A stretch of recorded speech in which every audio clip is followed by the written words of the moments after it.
ओम शांति। आज 14 मार्च 2026। आज प्राणेश्वर बाबा की मुरली से मुख्य बिंदु। बहुत सुंदर बात बाबा हम सबको बता रहे हैं भाई बहनों। तुम भारतवासी आदि सनातन देवी धर्म के हो, हिंदू धर्म के नहीं हो। मीठे मीठे सिक्की लदे लाडले बच्चों, तुम ही पहले पहले भारत में थे। तुमको वह सत्युग का राज्य किसने दिया था? जरूर हेवनली गॉड फादर ही वर्षा देंगे ना। बाबा समझाते हैं कि कितने और धर्मों में कन्वर्ट हो गए हैं। मुसलमानों का जब राज्य था, बाबा सभी धर्मों को याद कर रहे हैं।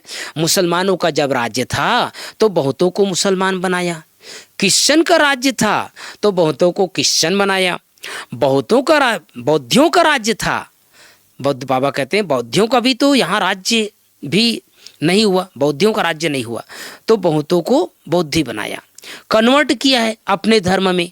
आदि सनातन धर्म जब प्राय लोप हो जाए तब तो फिर उस धर्म की स्थापना हो, है ना। मुख्य धर्म के बारे में बाबा ने हम सबको विशेष इशारा कर रहे हैं। आज की मुरली से दूसरी बिंदु। बाप बच्चों को समझाते हैं, क्या समझाते हैं कि मैं तुमको एक ही बार ये राजयोग सिखाता हूं और कोई कदाचित सिखा न सके। कभी भी, कदाचित शब्द कभी भी। रूहानी बाप रूहानी बच्चों को सिखाते हैं कि मामे कम याद करो तो सब पाप मिट जाएंगे। हठ योगी कभी से कह न सके। बाप आत्माओं को समझाते हैं, यह तो नई बात है ना। आज की मुरली से मुख्य 5 बातें के पहले गीत बजा है, तू प्यार का सागर है।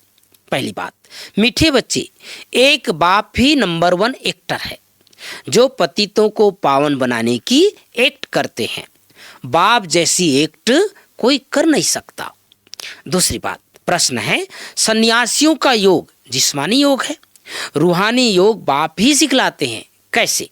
उत्तर है, सन्यासी ब्रह्म तत्व से योग रखना सिखलाते हैं। अब वह तो रहने का स्थान है तो वह जिस्मानी योग हो गया ना। तत्व को सुप्रीम नहीं कहा जाता।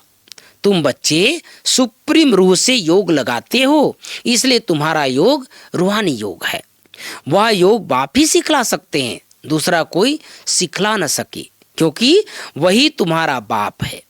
आज की मुरली से तीसरी बात, सच्चे सच्चे आशिक बन, हाथों से काम करते, बुद्धि से मासूक को याद करने की प्रैक्टिस करनी है। बाप की याद से हम स्वर्गवासी बन रहे हैं, इसी खुशी में रहना है।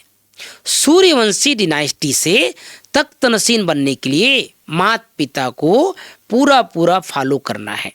बाप समान नॉलेजफुल बन सबको रास्ता बताना है। आज की मुरली में चौथी बात, प्राणेश्वर बाबा वरदान दे रहे हैं, ताज और तिलक को धारण कर बाप दादा के मददगार बनने वाले दिल तख्त नशीन भाव। ताज और तिलक को धारण कर बाप दादा के मददगार बनने वाले दिल तख्त नशीन भाव। स्लोगन, सरल याद के लिए सरलता का गुण धारण करो, संस्कारों को सरल बनाओ। तो भाई बहनों, आज बाबा ने पूरा इतिहास बता दिया, कैसे हम सभी आदि सनातन देवी देवता धर्म के थे। उस समय किसी भी और आत्माओं को कन्वर्ट करने की जरूरत नहीं है, लेकिन बाबा ने मुख्य धर्मों को याद किया। बाबा ने कहा भारत में और कौन कौन आया, है ना। मुसलमान आए तो मुसलमानों को कन्वर्ट किया, क्रिश्चियन आए तो क्रिश्चियन को भी क्या किया, कन्वर्ट किया। बौद्धिस्ट आए तो बौद्धि को भी कन्वर्ट किया। अब जब बाबा आते हैं तो हम सबको, भारतवासियों को बाबा प्यार से कहते हैं, मीठे मीठे बच्चे। हम सभी समय कौन है? भारतवासी है। और भारत में कौन सा धर्म होगा? आदि सनातन देवी देवता धर्म होगा। तो हमें नशा रहना चाहिए, हम भारतवासी हैं और दूसरा आदि सनातन देवी देवता धर्म के हैं। और बाबा ही आकर हम सबको राजयोग सिखलाते हैं।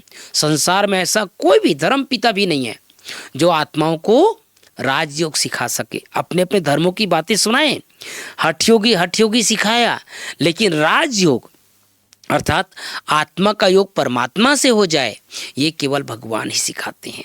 तो सारा दिन बाबा की याद में रहना है, योग में रहना है और नशा रखना है कि हम सब कौन हैं? आदि सनातन देवी देव धर्म की प्राचीन आत्माएं हैं, भारतवासी हैं।